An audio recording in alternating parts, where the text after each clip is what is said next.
Pour les patients, ce n'est pas facile de s'y retrouver. On a des psychiatres, des psychologues, des psychothérapeutes, des psychopraticiens et j'en passe. Et quand on ajoute à cela les centaines d'approches de thérapie qui existent, il devient vraiment difficile de choisir le bon thérapeute pour aller mieux. Du coup, certains préconisent de choisir son thérapeute en fonction de son diplôme universitaire. Durant nos tables rondes de la psychothérapie, nous avons posé la question: est-ce qu'il faut être psychologue pour être un bon psy? À 3 professionnels qui sont psychologues, enseignants, directeurs d'école et psychopraticiens. Petit rappel, les tables rondes de la psychothérapie, c'est une série de conférences organisées par Catherine Lapsy. On a accueilli 12 professionnels de l'accompagnement pour 12 débats qui ont été diffusés en live et que nous retransmettons sur cette chaîne YouTube.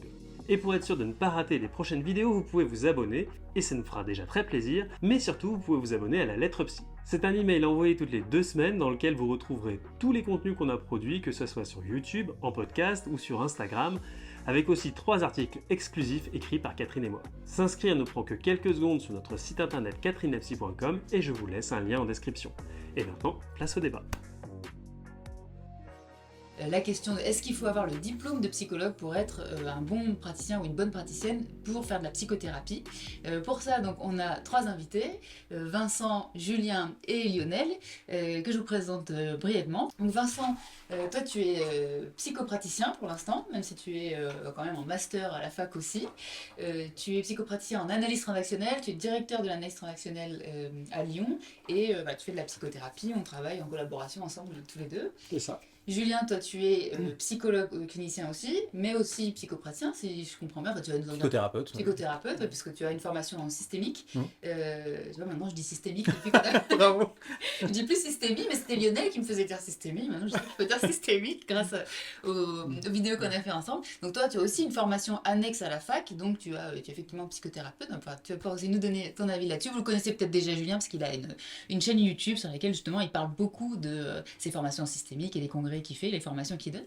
Et puis toi Lionel, tu es psychologue clinicien aussi, à Lyon, en libéral, tu n'as pas de réseaux sociaux, tu es superviseur aussi et formateur.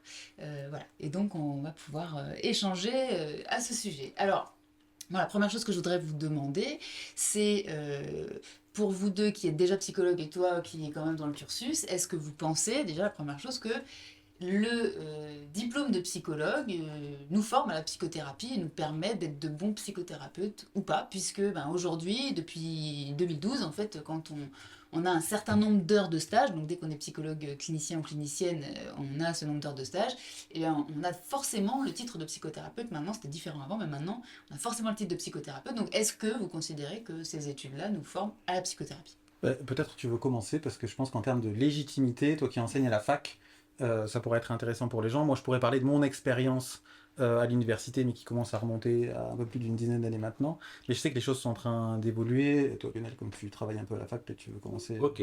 La légitimité du titre de psychothérapeute quand on est psychologue, j'ai envie de dire, elle touche quelque chose qui peut entretenir une forme d'ambiguïté. C'est-à-dire que, évidemment, que la formation de psychologue, elle est intéressante et elle apporte à la fois des savoirs, des savoir-faire et j'ai envie de dire des savoir-être, mais c'est pas forcément parce qu'on est psychologue clinicien que on va pouvoir proposer un dispositif de psychothérapie qui, à mon avis, peut être systématiquement efficient.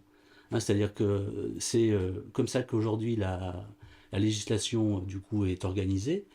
Donc c'est bien d'un côté et de l'autre, à mon avis, ça ne suffit pas. C'est-à-dire que le titre de psychologue, je pense qu'il est nécessaire et en même temps, comme je viens de le dire, peut-être c'est une ambiguïté qui est en train d'être discutée parce qu'on sait bien qu'aujourd'hui, on est amené à faire des formations plus longues dans les années à venir. Donc ça c'est la première chose. Psychologue, tu veux dire ? Oui. Avec la 6e année. Ouais.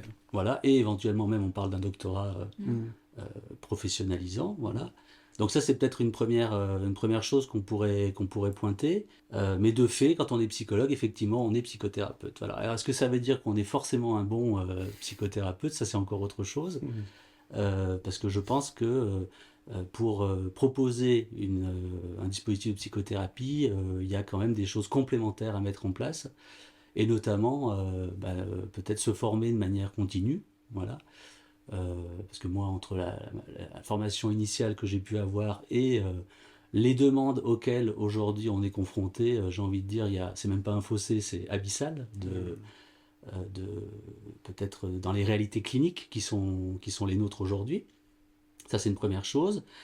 Voilà. Et puis après, moi, il me semble aussi qu'il y a une dimension fondamentale, c'est le fait d'avoir soi-même entrepris un travail personnel qui se veut quand même exigeant et qui se veut régulier. Hein. C'est-à-dire, c'est pas parce qu'on a fait, je sais pas, tant d'années de thérapie à un moment donné dans sa vie que nécessairement on devient et on reste un bon psychothérapeute. Hein. Donc ça boucle un peu la boucle, hein, c'est-à-dire que on pourrait avoir fait une formation très très longue en tant que psychopraticien si on n'est pas à jour de ces problématiques et de ce en quoi elles peuvent interférer justement avec les problématiques que l'on rencontre. À mon avis, ça invalide complètement les choses, quoi. Voilà, ça c'est peut-être un premier point qui me semble hyper important, Ouais. hyper central. Ouais, Voilà. ouais, je suis Est-ce d'accord. que c'est des éléments que vous partagez, Julien et Vincent, ou vous avez une autre vision des choses? Oui, je partage complètement ce que vient de dire Lionel. Après, peut-être j'aurais envie de rentrer par mon expérience personnelle pour pouvoir ensuite élargir et parler de manière plus méta. Mais je sais qu'à titre personnel, quand j'ai fait mon cursus de formation en psycho, donc il y a un peu plus d'une dizaine d'années, je suis sorti de là et je pense que quand il a fallu que j'entre dans mon premier poste, je ne me sentais pas du tout outillé pour faire de la psychothérapie. Et donc je ne sais pas si ça tenait aux enseignements de l'époque, si ça a changé un petit peu aujourd'hui à l'université parce que j'ai plus les pieds à l'université, mais je sais que oui, ça c'est une évidence, je pouvais être parfaitement formé à la psychopathologie, à repérer les dysfonctionnements. D'ailleurs dans le titre de psychothérapeute aujourd'hui, il est bien mentionné qu'il faut un certain nombre d'heures de formation en psychopathologie. Et je pense que dans ma manière aujourd'hui de pratiquer la psychothérapie, j'ai la sensation en tout cas d'utiliser pratiquement rien des choses que j'ai pu apprendre, en tout cas dans ce qui concerne le champ de la psychopathologie. Mais parce que j'ai choisi aussi un courant thérapeutique qui va beaucoup moins se centrer sur la question du symptôme, sur la question de la pathologie, qui va faire appel aux ressources des personnes qui viennent consulter. Donc du coup, j'ai la sensation que quand j'ai commencé à pratiquer, j'étais surentraîné à faire des diagnostics, à regarder qu'est-ce qui dysfonctionne chez les gens, ou dans les familles, ou chez les enfants. Et alors pour ça, j'étais très bon. Et donc comme j'étais surentraîné à ça, je me rends compte que même dans les écrits que je pouvais faire, je cherchais chez les enfants que je pouvais accompagner, où est-ce qu'il peut y avoir un problème de développement, à quel endroit est-ce que ça peut dysfonctionner. Et aujourd'hui, quand je regarde ça rétrospectivement, je me dis, mais en fait, qu'est-ce que j'ai fait comme connerie, quoi. Parce que le nombre de parents à qui j'ai pu éventuellement, même avec toutes les précautions du monde pour leur dire comment est-ce que leur enfant, peut-être qu'il fallait développer plus certaines choses, ou quand on parlait d'âge développemental, je pense que j'ai pu à certains moments faire des choses qu'aujourd'hui je regrette un peu, quoi. Parce que je me dis, avec les connaissances que j'ai aujourd'hui, j'aurais fait complètement différemment. Et donc du coup, c'est ce qui m'amène à dire qu'à un niveau personnel, j'ai la sensation que la fac ne m'a pas préparé à être un bon psychothérapeute dans ma vision de la psychothérapie aujourd'hui, quoi. Par contre, ça a amené autre chose. Ça a amené notamment une légitimité, et ça, peut-être qu'on en reparlera, quoi. Et de ton côté, Vincent, donc toi tu as une expérience un peu différente, donc comment tu vois la chose? Alors moi je partage ce qui a été dit à la fois par Julien et par Lionel. Déjà la question qui va me titiller, c'est qu'est-ce que ça veut dire être un bon thérapeute? Déjà c'est un peu compliqué de définir ce que c'est qu'un bon thérapeute. Et puis la difficulté Mais c'est une question que je vais vous poser après. Ouais. Et la difficulté auquel on est trouvé confronté, en tout cas moi je le vis à la fois dans le cursus que j'ai fait en analyse transactionnelle dans un premier temps, cursus de 7 ans, puis ensuite à la fac dans le cursus du master, c'est qu'on est formé, comme l'a dit Julien, à une connaissance de la psychopathologie. Et que ce que je trouve vraiment important quand on est en face à face ou dans une situation où on travaille avec des groupes par exemple, c'est de quitter cette idée de voir le symptôme, de ne voir que le symptôme, donc d'objectiver les choses pour passer à quelque chose qui serait de la rencontre intersubjective. C'est ça en fait qui est intéressant. Et je crois que ce qui est malheureusement pas enseigné ou qui n'est pas expliqué ou qui n'est pas intégré, c'est cette différenciation entre l'objectivation et l'intersubjectivité qu'on peut trouver dans la rencontre thérapeutique ou qu'on ne trouve pas dans l'enseignement, qui est plutôt orienté sur de la psychopatho. Donc, si je comprends bien, vous dites tous les trois que en fait, la psychopatho, c'est quand même important dans la formation. Donc, vous l'avez fait à la fac, toi tu l'as fait dans le cursus d'analyse transactionnelle où il y en a. Et je le fais encore à la fac. Et tu le fais encore à la fac maintenant. Mais finalement, ça suffit pas en fait. Non, c'est ça suffit pas. Ouais. Alors du coup, qu'est-ce qu'il faut faire? Alors, mais peut-être c'est intéressant, peut-être avant, qu'est-ce qu'il faut faire du coup pour être un bon thérapeute? Qu'est-ce que ce serait, peut-être pour toi d'abord Vincent, puis pour vous ensuite Lionel et Julien, qu'est-ce que c'est pour vous un bon psychothérapeute ou une bonne psychothérapeute? Alors d'abord, j'ai envie de dire que ça n'existe pas comme ça simplement. C'est-à-dire que je ne pense pas qu'on puisse prétendre à être un bon psychothérapeute dans n'importe quel contexte et dans n'importe quelle situation. Je pense que c'est vraiment très important de faire valoir qu'on peut avoir aussi des points aveugles par rapport à certaines cliniques et que c'est assez important de s'orienter dans quelque chose où à la fois, alors non pas on a à être dans le confort, mais quand même où on a l'impression que on a suffisamment travaillé, suffisamment jalonné des éléments périphériques pour s'autoriser à rencontrer des demandes bien spécifiques. Je pense que ça c'est déjà à mon avis un aspect hyper important. Et puis peut-être parce que le mot bon il est polyphonique, hein, il est compliqué. Il est déjà évaluatif. Ouais, c'est ça. Donc peut-être c'est important aussi de sortir de l'idée binaire de bon mauvais ou en 1 ou en 0, c'est-à-dire que on peut aussi, Julien disait tout à l'heure, j'ai fait des bourdes, on peut aussi faire des bourdes, et c'est pas grave, j'ai envie de dire, dans la mesure où on en rend compte. Hein, c'est-à-dire qu'on a dans nos dispositifs un certain nombre d'espaces qui sont dévolus à ça, c'est-à-dire que si on sent qu'on n'a plus qu'à fouiller, ou on sent que là, ça fait quand même un moment qu'on trouve que c'est pas très net pour nous, on va en supervision. Voilà. Et à mon avis, si on devait retenir ce que c'est un bon psychothérapeute, c'est un psychothérapeute qui rend compte de sa pratique. Pas sur le mode... Qui va en supervision, c'est ça? Qui va en supervision régulière, alors sous toute forme possible imaginable, hein, c'est-à-dire ça peut être une supervision très régulière, ça peut être des supervisions ponctuelles sur des thèmes, ça peut être des supervisions qui peuvent déboucher sur des demandes de formation bien spécifiques. Voilà, donc moi dans mon parcours, à un moment donné, je suis quand même allé me former à l'EMDR qui est à l'antithèse de ce pourquoi j'ai été formé. Donc, à mon avis, c'est important aussi de rester alerte au fait qu'à partir d'une mise en tension dans notre pratique, on va justement travailler à l'extérieur de ce qui se joue dans la psychothérapie. Voilà, je pense que ça, c'est, à mon avis, un point central. Et puis, moi, pour former des jeunes psychologues qui sont tous frappés par la question du complexe de l'imposteur, voilà. J'ai envie de dire que peut-être, eux, ils ont le courage de rencontrer des personnes auprès desquelles on ne va pas aller travailler. Donc, c'est pas très grave, ça, de cafouiller, dans la mesure où on va en discuter dans un second temps. Voilà. C'est-à-dire qu'on peut avoir des vulnérabilités. À mon avis, si tant est qu'on devait retenir un bon psychothérapeute, c'est un psychothérapeute qui sait qu'il a des vulnérabilités et qu'il en fait quelque chose. Hein, c'est pas venir chougner après chez son thérapeute personnel. Ce serait une sorte de capacité de remise en question des pratiques ou de la manière dont on travaille? De sa pratique, de sa posture, aussi des dispositifs qui ont pu être satisfaisants à un moment donné, puis qui le sont moins peut-être avec d'autres populations. Quel est votre point de vue, vous deux? Vas-y si tu veux. Moi, je rejoins ce que dit Lionel. Déjà, je pense que ce qui est important, c'est de garder une forme d'hygiène personnelle, à la fois ce que tu disais, Lionel, sur notre capacité à continuer à être en thérapie, parce qu'il y a des zones, bien évidemment, qu'on n'a pas traitées et qui seraient susceptibles de faire écho aux problématiques des patients qu'on pourrait rencontrer, qui nous mettraient dans une situation délicate. Ensuite, c'est aussi comment on va en supervision. Parce que là aussi, c'est comment je peux expliquer une difficulté rencontrée, et c'est ok, on reste des hommes, on n'est pas des sachants, hein, on est juste des cherchants. Et que dans cette histoire-là, le fait de pouvoir aussi exprimer une difficulté à accompagner un patient ou accompagner un groupe, c'est aussi la capacité à développer à la fois l'esprit critique, la manière de penser. Donc ça, c'est extrêmement important. Et puis continuer à se former, comme l'a dit Lionel aussi. C'est important parce que sinon on se sclérose sur une pratique, hein, et en se sclérosant sur une pratique, ça ne permet pas aussi d'ouvrir son esprit, sa capacité à voir comment les choses peuvent évoluer, quoi. Donc ça, effectivement, c'est pour moi assez essentiel. Après, est-ce qu'on est bon ou est-ce qu'on n'est pas? Ça, c'est difficile de dire. Et puis, dernière chose peut-être à préciser, c'est que je crois qu'il faut aussi être conscient de ses propres limites.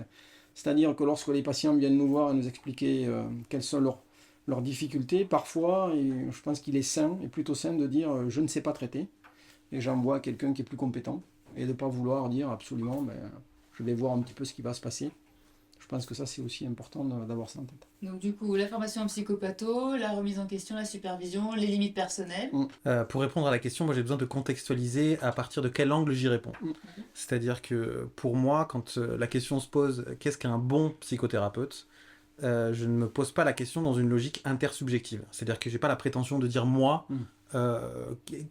comment l'autre peut être un bon psychothérapeute. Je me la pose pour moi, en me disant ça m'intéresse de me poser la question comment moi je peux me sentir être un raisonnablement bon psychothérapeute, et le fait de me poser cette question en permanence m'entraîne dans une logique d'évolution, de remise en question, qui me permet à moi de me sentir de plus en plus bon, quoi, sans jamais avoir la prétention d'atteindre une perfection. Mais je pense que ça met dans une logique de mouvement perpétuel. Mais donc la réponse que je vais faire, c'est pas dans le sens de qu'est-ce que j'estime que les autres devraient posséder ou avoir pour être des bons psychothérapeutes, mais plutôt comment est-ce que je trouve pertinent de se poser cette question à un niveau intra, quoi, Donc, à ça un veut dire niveau qu'en fait, subjectif. il pourrait y avoir plusieurs réponses finalement. La définition pourrait être, chacun pourrait avoir la sienne de qu'est-ce que c'est un bon ou une bonne psychothérapeute en fonction de nos croyances, c'est ça?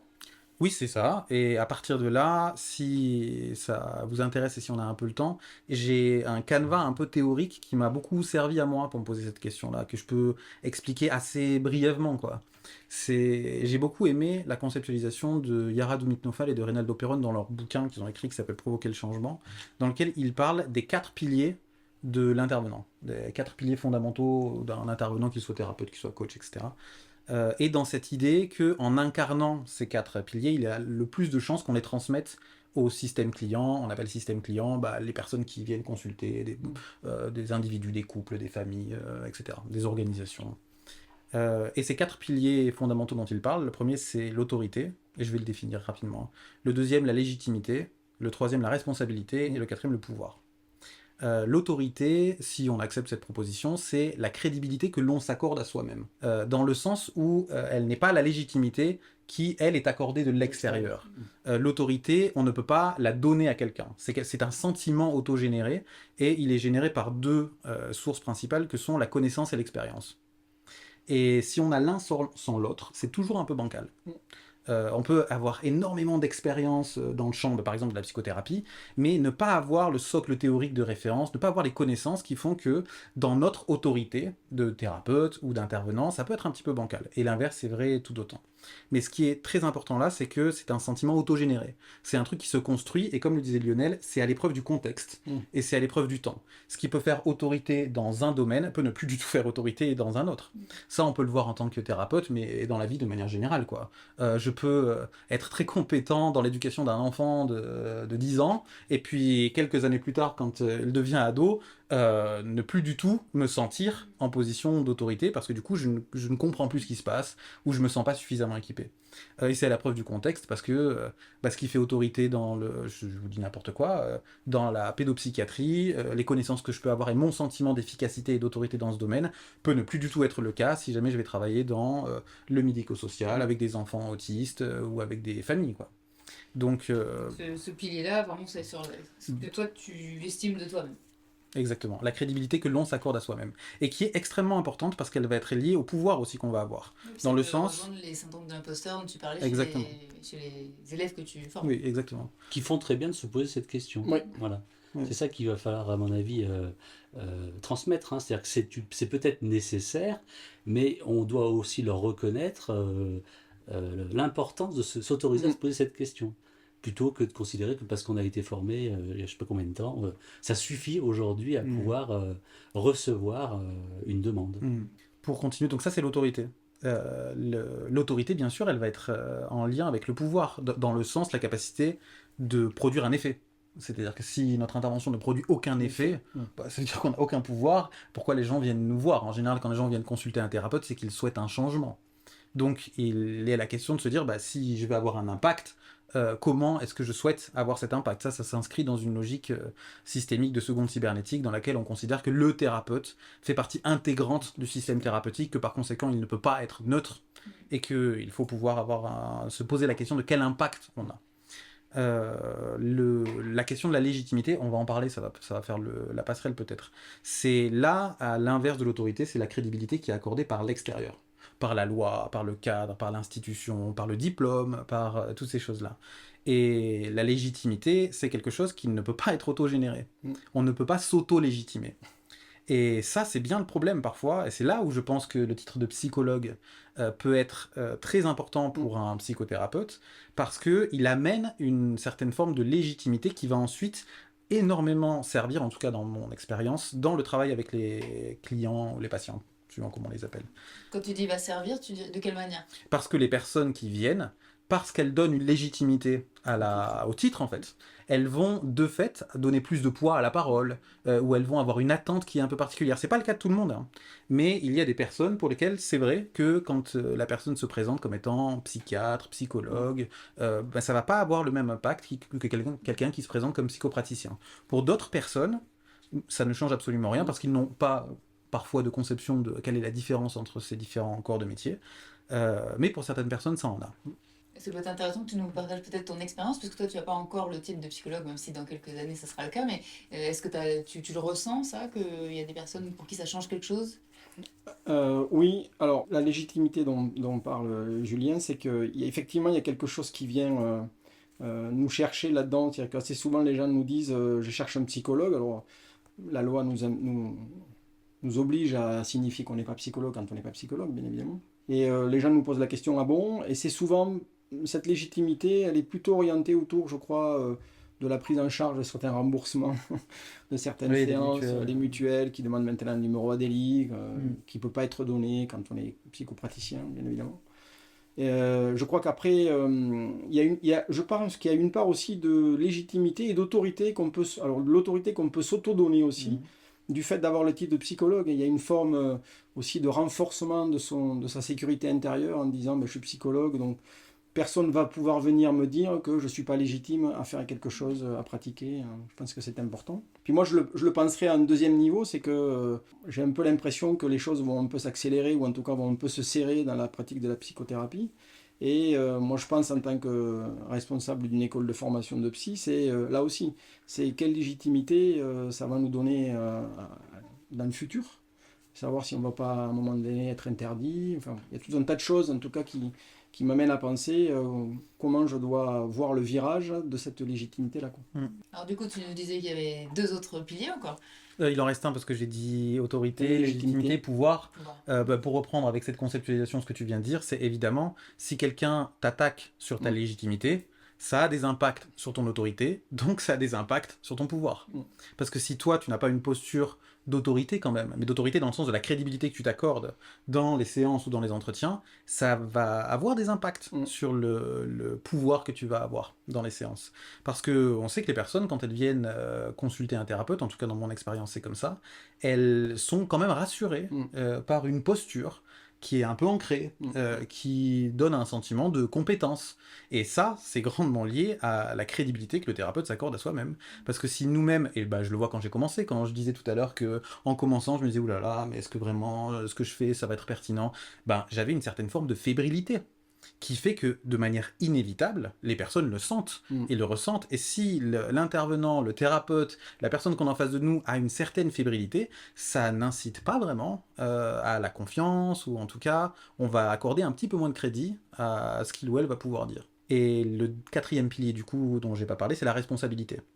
Dans le sens où c'est la capacité à assumer les conséquences de ses actes. Et ça, c'est un pilier qui, selon moi, est fondamental dans la posture du thérapeute, d'assumer que puisqu'on a un impact, puisqu'on a un certain pouvoir dans cet espace-là, il faut en assumer les conséquences. Et qu'à partir de ce moment-là, on ne va jamais imputer l'échec de la thérapie ou du traitement au patient en sous-entendant que c'est ces mécanismes de défense, ou que la personne résiste, ou qu'elle n'était pas prête. On va toujours prendre la responsabilité de éventuellement l'échec, ou en tout cas des choses qu'on a pu mettre en place. Avec cette idée que plus on va assumer plus on va incarner ce pilier de responsabilité, plus il y a de chances que les personnes puissent elles-mêmes l'incarner. Mm. Donc en fait, plus nous-mêmes on incarne ces piliers, plus il y a de chances qu'on les transmette aux personnes ou au système client. D'ailleurs, on le voit dans les interactions quotidiennes. Quelqu'un, il y a une situation conflictuelle où il y a un problème. Si je commence à dire, franchement, ça c'est de ta faute, Catherine, là, t'aurais dû faire ça, ou t'aurais dû faire ceci, quelle va être ta réaction, en général, c'est de dire, mais non, et toi, là aussi, si t'avais pas fait ça, bref, ou alors j'avais pas l'information. Mais si je vais commencer, moi, à prendre ma part de responsabilité en disant, c'est vrai, j'aurais dû faire comme ça, je ne l'ai pas fait, je prends la responsabilité, qu'est-ce que ça va générer chez toi? En général, plutôt l'impulsion de dire, oui, mais moi aussi, j'ai ma part là-dedans. Donc, plus on incarne ces piliers, plus il y a de chances qu'ils se diffusent. Je suis, et là où je suis d'accord avec toi, c'est sur cette notion de responsabilité, c'est ne pas avoir peur de dire à un patient qu'on a fait une erreur. Exactement. Et de pouvoir en tout cas l'exprimer en disant voilà, je suis désolé, j'ai fait une erreur, mon intervention était pas proportionnée, n'était pas adaptée. Parce que ça, c'est la meilleure des choses. Et au besoin dans un après-coup. Oui. C'est-à-dire tout à on peut fait. revenir aussi là-dessus. Oui.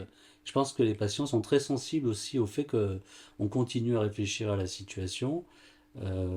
Et s'il le faut, effectivement, pouvoir être complémentaire et dire la dernière fois, je vous ai dit ça, mais peut-être que je me suis trompé. Et je voulais vous le transmettre, le signaler, quoi. Je pense que c'est ça, en fait, la posture du clinicien. C'est-à-dire que le clinicien, dans ma représentation, c'est comment est-ce qu'après coup, je peux analyser mes interventions, ce qui s'est passé, et comment je peux regarder ce qui a été bien fait, mal fait, modifier mon dispositif, exprimer une excuse parce qu'à un moment donné je me suis trompé ou j'ai été trop impulsif. C'est donc dans l'après-coup effectivement que tout ça se règle. C'est une posture d'humilité, quoi. Oui. Et c'est exactement le fondement de là où je voulais en venir au début, c'est-à-dire dans cette perspective de vouloir être un meilleur thérapeute en permanence. Je pense que c'est un incontournable, vous avez dit la même chose, de garder une posture d'humilité et de se dire qu'il faut sans cesse essayer de faire mieux et de se dire que voilà, on n'a pas tout compris, quoi. Que plus on avance en général dans les domaines qui sont les nôtres, dans l'humain, quoi, plus on se rend compte de l'étendue de des choses qu'on connaît pas, quoi. Notre ignorance. Vous me faites plaisir parce que moi j'aime bien Bruce Campbell qui est un chercheur anglo-saxon qui parle beaucoup du savoir-être en fait finalement du psychothérapeute.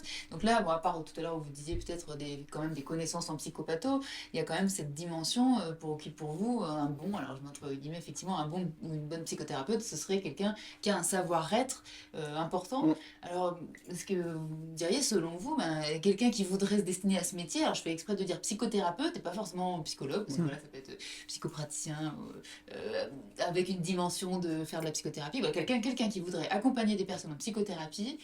Dans un monde idéal, si vous étiez directeur, ministre de la formation des psychothérapeutes pour faire de la psychothérapie... On a déjà un directeur. On a déjà un directeur d'école, malheureusement, il n'a pas le pouvoir de faire la Non. loi. Pas encore. Pas encore. Voilà. Pour vous, ce serait quoi finalement la formation idéale de quelqu'un qui aurait à accompagner d'autres personnes en psychothérapie, donc formation de base et continue.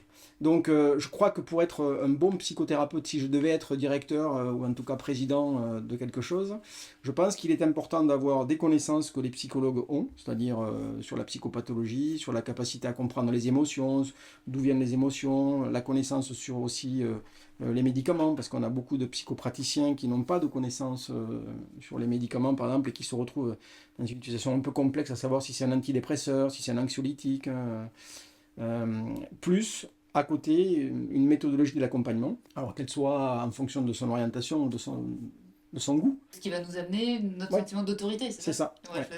J'ai bien compris. Donc en fait c'est les deux, quoi. Je pense que c'est vraiment ce couple-là, à la fois des éléments théoriques donnés par la fac et à la fois en même temps des méthodologies d'accompagnement qui seraient plus orientées autour d'une méthode. Et pour vous alors ? Alors j'avais envie de prendre un contre-pied par rapport à ta question, Catherine, c'est-à-dire peut-être inviter cette personne à réfléchir, mais qu'est-ce qu'elle va chercher dans cette pratique ?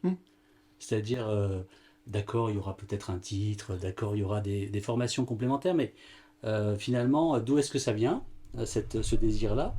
Et qu'est-ce que cette personne peut en attendre ? Voilà, c'est-à-dire que plutôt que de partir sur l'objectif d'avoir une certification, à quoi ça va lui servir ? Voilà, moi je pense que c'est vraiment ce que j'aurais envie de répondre. C'est pas tout à fait ta question de base, mais ça me semble important de pointer ça. Voilà. Et puis après, j'ai envie de dire, on a la vie pour se former. Donc dans ton super. ministère, tu dirais, il y a besoin d'abord, avant de faire quoi que ce soit, de se demander pourquoi je vais faire ça et qu'est-ce que j'en attends.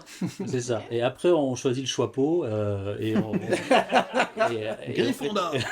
et on voit où est-ce qu'on va, hein, dans quelle école. TCC, Mais ça me semble important. Voilà, c'est pas tout à fait le sens de ta question de base, c'est-à-dire, je pense que si on n'est pas très au clair avec ça, ça n'a pas vraiment de sens de vouloir être psychologue. Voilà. Parce que c'est pas une fin en soi. C'est tout, à mon avis, sauf une fin en soi. Je suis d'accord. Voilà. Ça me fait réfléchir, c'est intéressant.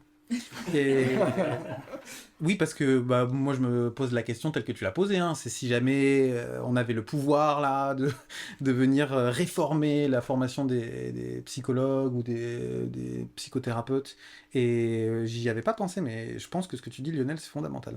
Je pense qu'il faudrait qu'il puisse y avoir un espace qui soit explicite dans lequel chaque étudiant puisse venir un petit peu travailler quand même les raisons qui l'ont conduit à vouloir exercer un métier de psychothérapeute de manière générale, quoi. Quand on fait ce travail-là, d'ailleurs, dans une grande partie aujourd'hui des écoles de psychothérapie, il y a toujours un travail sur la posture du stagiaire et sur les raisons qui l'ont conduit à faire ça.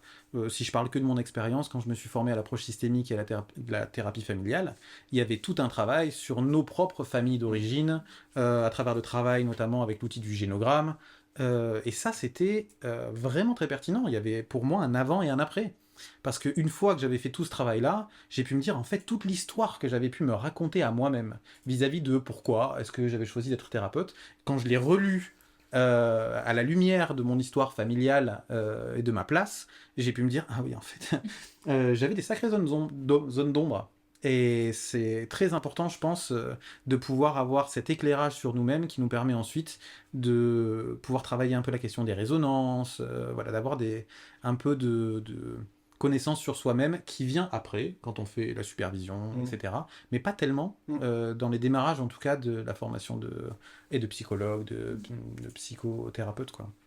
Et après, la deuxième chose que je voudrais dire, c'est que je pense que même si ça a pu être pertinent de faire de la psychopathologie, je pense qu'en termes de proportion, c'est beaucoup trop, par rapport notamment à tout un autre pan quand même de la théorie qui s'est développée en grosso modo depuis les années 50 avec l'école de Palo Alto aux États-Unis, en tout cas moi c'est comme ça que je me le représente, avec toute la théorie du changement. Toutes les théories qui viennent s'intéresser au comment est-ce que ça fonctionne et comment est-ce qu'on pourrait faire différemment plutôt qu'au pourquoi on en est arrivé là. C'est ce que Aaron Antonovsky appelle faire la salutogénèse et non pas la pathogénèse. Et c'est ce que tu dis, j'ai adoré ton terme de, comment tu as dit, pathologue. Oui, psychopathologue. J'avais jamais entendu ça, je trouve ça génial. Parce qu'effectivement, on devient des psychopathologues si on fait tout le temps la pathogénèse, si on s'intéresse tout le temps à l'étiologie, à l'origine des pathologies, en fait, des symptômes, des maladies mentales. Et je pense que j'intégrerai au moins à 50%, si ce n'est plus, l'autre versant, en fait, qui est la salutogénèse. Quelles sont les ressources? Qu'est-ce qui fonctionne? Quels sont les leviers du changement? Sur quoi on va pouvoir s'appuyer? Qu'est-ce qui fait que les gens vont mieux? Plutôt que de s'intéresser à qu'est-ce qui fait que les gens vont mal. Parce que la psychothérapie, c'est ça en fait. C'est comment on s'intéresse à comment les gens vont mieux. Et dans ce que tu dis, juste pour rebondir, c'est que je pense que dans maintenant la sélection au master, il y a beaucoup d'étudiants qui avaient certainement des meilleures notes que moi, qui n'ont pas été pris parce que aujourd'hui, dans la lettre de motivation qui est demandée, il y a quelque chose qui est pensé autour de pourquoi j'ai envie de devenir psychologue. Qu'est-ce qui m'amène à aller vers ce métier? Et je pense qu'il y a quelque chose qui est vraiment de la réflexion de qu'est-ce qui me pousse à aller vers là? Je crois que c'est une question fondamentale. Par rapport à ce que vous dites, donc il y a des choses qui sont difficilement mesurables avec ce savoir-être finalement. Est-ce que vous diriez que c'est un problème pour les patients qui consultent ou est-ce que, non, en fait, du moment que les personnes qui font de la psychothérapie, qu'elles soient psychothérapeutes avec le titre ou pas, mais tant qu'elles se posent toutes ces questions, quelles sont les compétences que vous décrivez, etc., est-ce que vous pensez que c'est pas forcément un problème pour les gens qui consultent ou est-ce que, en fait, ça serait bien qu'il y ait quelque chose qui soit, qu'il y ait une législation un peu plus claire là-dessus ou pas forcément? Je pense que ce qui est important, c'est de pouvoir, en tout cas, quand quelqu'un vient voir un psychopraticien ou un psychothérapeute, je pense que ces gens-là devraient avoir, en tout cas les patients qu'on a ou les clients qu'on a, pourraient ont le droit de demander est-ce que vous êtes en supervision, est-ce que vous êtes en formation, quel est votre cursus. Et je pense que ce serait important que les gens aussi questionnent ça, quitte à montrer avec, pas forcément pour savoir quelle est la valeur ou quelle est la somme qu'on paye pour aller voir un superviseur, parce que c'est pas l'objet, mais qu'au moins on puisse attester de notre capacité à aller en supervision. Je pense que c'est ça en fait qui fait que les gens aussi peuvent avoir confiance, c'est que il faut imaginer qu'on n'est pas des sachants, on est des cherchants, et que dans le cherchant, il y a forcément à un moment donné la nécessité de se remettre en question. Ben, peut-être pour aller dans ce sens-là, si les patients ou les clients, parce que dans certaines approches on peut utiliser le terme client, ne sentent pas, qu'ils se sentent justement eux-mêmes suffisamment écoutés dans leurs besoins, ben, il ne faut pas amorcer une démarche, quoi. C'est une rencontre, la psychothérapie. C'est-à-dire, c'est pour ça qu'on retombe sur le début de ta question, Catherine, c'est quoi un bon psychothérapeute? Ça n'existe pas, c'est-à-dire, est-ce que la rencontre s'est faite? Et puis aussi que la rencontre va pouvoir supporter les modulations qui sont incontournables dans cette relation. C'est-à-dire que ça va être vivant, hein, une psychothérapie, donc faut s'attendre aussi à ce qu'il y ait des mouvements qui soient moins agréables, et c'est même peut-être nécessaire. Ouais. Mais on se sera mis d'accord au départ sur qu'est-ce qu'on va faire ensemble et comment on va se donner les moyens de le vivre ensemble. Donc voilà, il faut rencontrer, je sais pas, moi, quand j'ai choisi d'aller faire un bout de chemin personnel, j'en ai rencontré quand même plusieurs avant de me dire, bon, bah, cette personne-là, j'ai envie d'y aller, quoi. Voilà. Ouais. Dans la question j'entendais de légiférer, ou en tout cas de pouvoir mettre un petit peu des règles, des choses comme d'encadrer. Il y a un mouvement comme ça actuellement quand même qui est en train d'arriver. Et ce qui me semble très important quand même, c'est la question de la déontologie et d'un code de déontologie. Il y en a un pour les psychologues. Mais il n'a pas de valeur législative. Il n'a aucune valeur législative. Exactement. C'est ça, pour moi, le mouvement qui est en train de se mettre en place. Parce qu'avec notamment l'ajout d'une nouvelle année, etc., j'entends aussi parler de la création d'un ordre, éventuellement. S'il y a un ordre des psychologues, ça voudrait dire que quelqu'un qui viendrait de manière significative transgresser le code de déontologie pourrait être sanctionné, voire perdre son titre. C'est ce qui est le cas pour les médecins, les avocats, les juges, etc. Et ça, c'est quelque chose qui encadre un petit peu. C'est-à-dire que nous, en tant que psychologues, on peut faire des trucs qui sont contre-indiqués par le code de déontologie, et ça ne peut ne pas avoir d'impact sur notre liberté d'exercer la psychothérapie dans les institutions, etc. La seule chose qu'on risque éventuellement, c'est si on a fait une faute grave, d'être viré de l'endroit si on travaille dans une institution, mais sinon on peut aller dans une autre sans aucun problème, exercer en libéral. Donc j'ai un double mouvement, quoi. Et à la fois je me dis, oui, ça peut être bien et sécurisant, et à la fois j'ai tendance quand même à avoir d'un œil toujours très méfiant les volontés de mettre de contrôler, de mettre du cadre, de mettre des règles, de rigidifier, etc. Donc voilà, je vois ça d'un œil double. Oui, c'est la complexité, quoi. Je pense qu'il y a des avantages, il y a des inconvénients, et je regarde ça avec beaucoup de curiosité. Et on retombe sur l'ambiguïté de obtention ou pas d'un titre. C'est un chemin continu, il n'y a pas de réponse très arrêtée. Voilà, effectivement, quand on voit dans certains pays comment l'ordre des psychologues peut modifier les pratiques, non pas, Canada, notamment évidemment on parle du Canada, là où c'est pas forcément au service d'une bonne prise en charge entre guillemets, mais plutôt à des fins de conformité de ce qui est attendu par un ordre.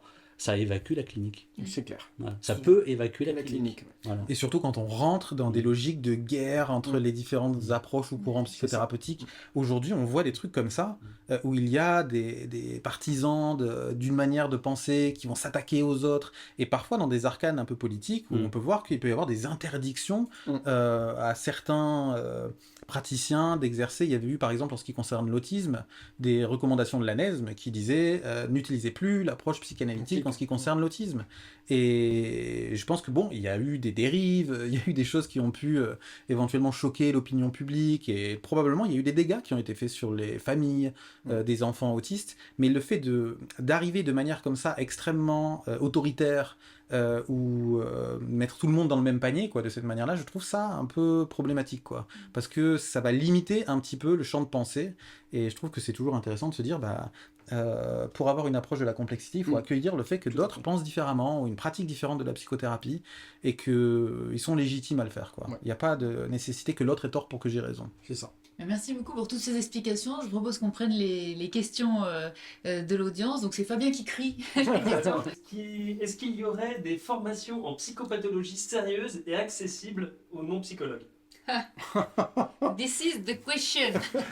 Non, mais moi j'ai envie de dire, pourquoi aller se former en psychopathologie, quoi. Allez vous former en psychothérapie, ce sera beaucoup plus intéressant. Non, mais pour de vrai, je sais pas comment répondre à cette question. Moi, je connais la fac qui forme à la psychopathologie. Ouais. Je connais pas personnellement d'école qui font des formations de psychopathologie. Alors, oui, il y a des modules. Alors, Dans toutes les formations de Alors, psychothérapie, il y a des modules, D'accord. mais pas une formation entière, quoi. La réponse que je vais donner, c'est qu'il n'y a pas, en dehors de la fac, de formation de psychopathologie qui soit validée.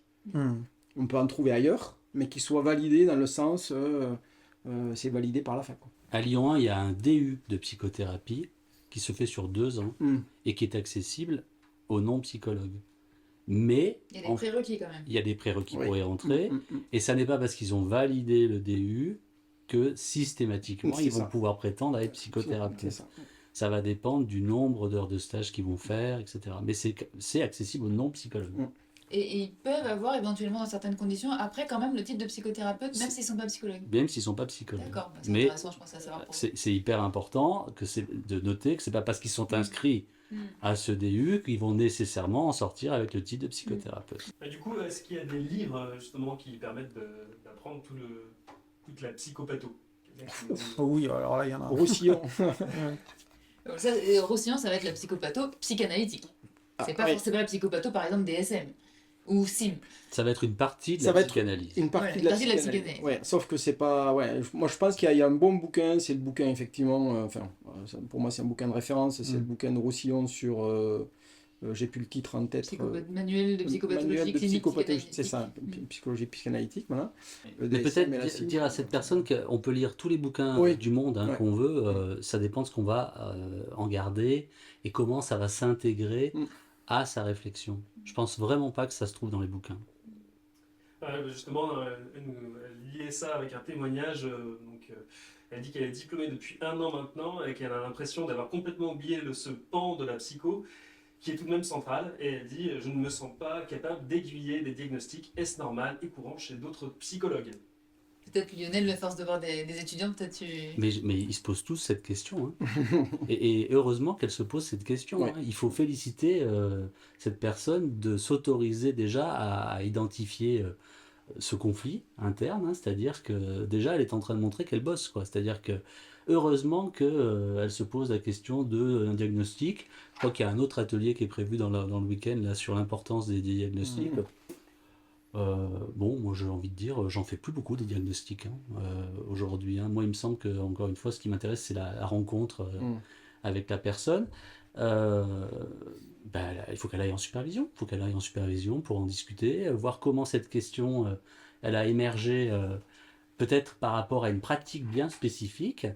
Et puis, c'est un vrai point de départ d'une supervision, ça. Moi, je pense qu'il faut reconnaître déjà les qualités de clinicienne de cette... Si c'est une dame, c'est ça? Ouais. Oui, non, j'ai pas de Parce que c'est fondamental qu'elle se pose cette question. Et elle n'aura pas une réponse toute faite de la part du superviseur. Hein. En supervision, elle va construire finalement c'est quoi son besoin, comment est-ce qu'elle peut y répondre, et c'est parti de quoi? C'est parti de quelle rencontre? Alors, je ne sais pas où elle travaille, hein, par rapport à un projet institutionnel. Hein, parce que là, on parle de manière générique de la pratique de la psychothérapie, mais la psychothérapie en institution, aujourd'hui, mais c'est la révolution. Hein, par rapport à des normes très, très, très, très, très différentes de ce qui pouvait se pratiquer il y a 20 ou 30 ans. Quoi. Mais c'est super qu'elle se pose cette question. Est-ce que vous auriez des conseils pour faire grandir l'autorité intérieure dont Julien parlait tout à l'heure, pour avoir cette fameuse posture et se sentir légitime? Oui, je pense que d'abord, j'aurais tendance à conseiller de ne pas trop papillonner dans les débuts, notamment quand on est diplômé ou quand on sort de l'université. C'est-à-dire que autant je pense que j'ai une pensée assez intégrative et je pense que c'est très bien d'aller explorer différents courants thérapeutiques, différents outils, etc. Autant dans les débuts, j'ai tendance à conseiller quand même aux gens, allez, choisissez un. Choisissez Gryffondor, choisissez Poudlard, choisissez Serpentard, ce que vous voulez. Vous ferez les associations comme vous voulez avec les courants psychothérapeutiques et allez là-dedans, quoi. Devenez exactement, creusez un courant avec sa logique interne, parce que chaque outil qui va être pensé est toujours pensé dans une philosophie d'intervention, dans un courant en psychologie qui est assez défini. Donc au début, le risque pour moi, qui fait grandement perdre de l'autorité aux thérapeutes, c'est qu'ils aillent chercher des outils et que du coup ils soient perdus parce qu'ils utilisent des outils mais ils ne savent plus pourquoi ou quelle est la théorie qui sous-tend tout ça, et donc ça crée une certaine fébrilité. J'aurais tendance à penser, allez à fond dans un mouvement, formez-vous, développez des outils qui appartiennent, qui ont été développés dans ce courant psychothérapeutique, et après, une fois que la posture est bien construite et qu'on a ce sentiment d'autorité de savoir qu'est-ce qu'on fait et pourquoi on le fait, à ce moment-là, on va explorer d'autres courants, prendre d'autres outils, complexifier la pensée. Mais j'aurais tendance à conseiller ça au début. Et dans la continuité de Julien, les prédicteurs de réussite d'une psychothérapie, si tant est qu'on puisse retenir des critères qui sont nécessairement arbitraires, c'est est-ce que le praticien, quand il propose quelque chose, il le fait parce qu'il a, il a des hypothèses, il a une logique à laquelle il a été formé, à laquelle il s'entraîne et à laquelle il va pouvoir donner une suite en après-coup des séances. C'est ça. C'est-à-dire que c'est assez peu répandu en France qu'on parle de ces fameux prédicteurs de réussite des psychothérapies. C'est un vrai débat par rapport à la culture française, qui est vraiment une culture qui est soit dans l'hégémonie d'une pensée monolithique qui n'aurait pas à être justifiée, soit au contraire, il faudrait aller faire je ne sais pas trop combien de formations au risque effectivement de papillonner. On les voit d'ailleurs, les jeunes psychologues, hein.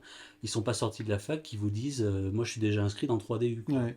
Hein, c'est-à-dire qu'ils n'ont pas soutenu leur diplôme de fin d'année et de fin d'études, qu'ils ont déjà prévu de répondre à leur anxiété en s'inscrivant dans des formations, et alors pour le coup sur un éventail extrêmement large. Trop large. Ce qui veut et tous sont intéressants, mais est-ce que la contiguïté de cet éventail va pas les diluer justement et plus répondre à une anxiété qu'à une efficacité, quoi. Et qui va en plus alimenter l'anxiété parce qu'ils vont entendre des choses qui sont très différentes. Mhm. Donc du coup, tu te dis, mais où est la posture là-dedans? On m'a dit un truc, et puis après on m'a dit autre chose.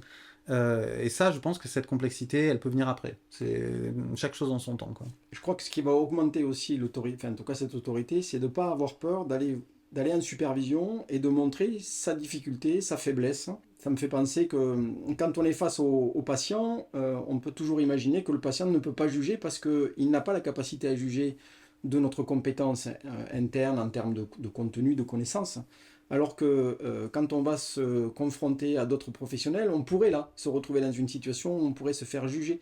Donc je pense que ce qui est important, c'est oser aller en supervision très vite, hein. Oser parler de ses difficultés, oser parler de sa honte à pas savoir, parce que c'est ça qui va développer vraiment une forme de sécurité intérieure et donc une forme d'autorité. Une plasticité. C'est ça. Et justement, donc, je reste un peu là-dessus. Est-ce que vous avez des auteurs à recommander pour le savoir-être du psychothérapeute? Ou un Paul. Qui? Moi, je connais pas.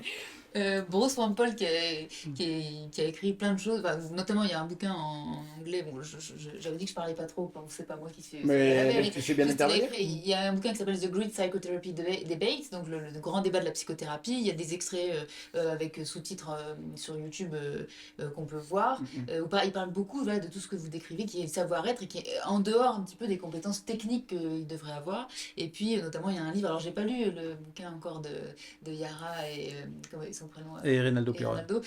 Mais par contre Wampole a participé à un bouquin qui s'appelle L'essence du changement, et quand tu as décrit son bouquin, je pense que c'est à peu près la même chose. C'est un peu les facteurs communs des psychothérapies, et qu'est-ce qu'il fait avec tous ces trucs, parce que bon, des fois il y a certainement un peu d'ego parfois quand vous... C'est-à-dire que j'ai découvert une nouvelle approche, bon voilà, ok, il y en a plein, mais il y a aussi beaucoup de choses qui se retrouvent dans toutes ces approches-là, et donc c'est l'essence du changement, c'est qu'est-ce qui fait qu'un patient, quand il vient nous voir, ou un client, il change. Voilà. Et donc il a écrit des choses là-dessus, moi je trouve ça extrêmement intéressant, donc voilà, c'était pour moi. Les gens qui me suivent m'entendent parler de Wampole.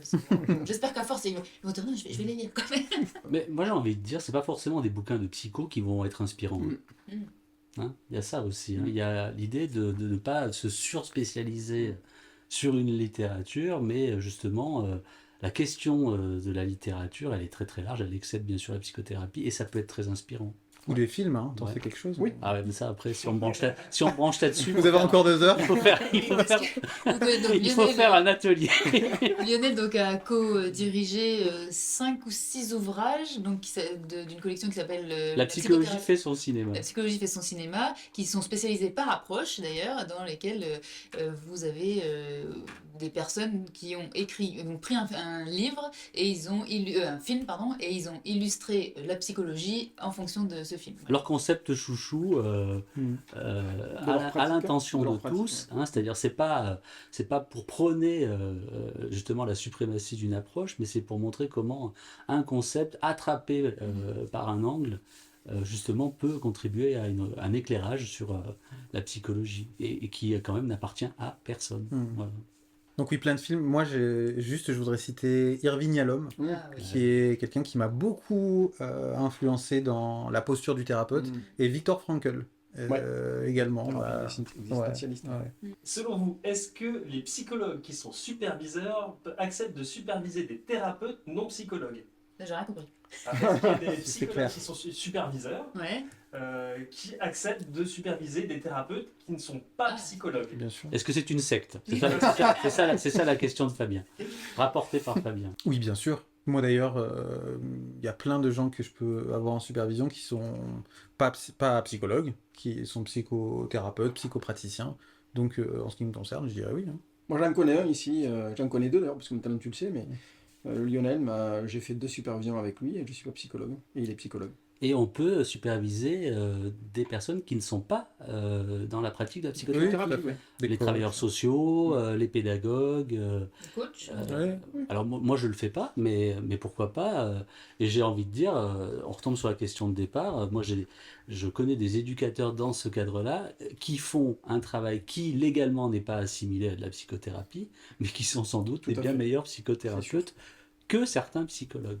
Mais c'est implicite, c'est dans l'ombre, quoi. Mmh. C'est pas reconnu comme tel. J'ai pu avoir par exemple un directeur d'établissement qui était intéressé à comprendre les dynamiques à un niveau systémique dans son institution. Donc ça n'a rien à voir avec la psychothérapie, mais avec cette volonté de réfléchir à un niveau méta. C'est ça la supervision, quoi.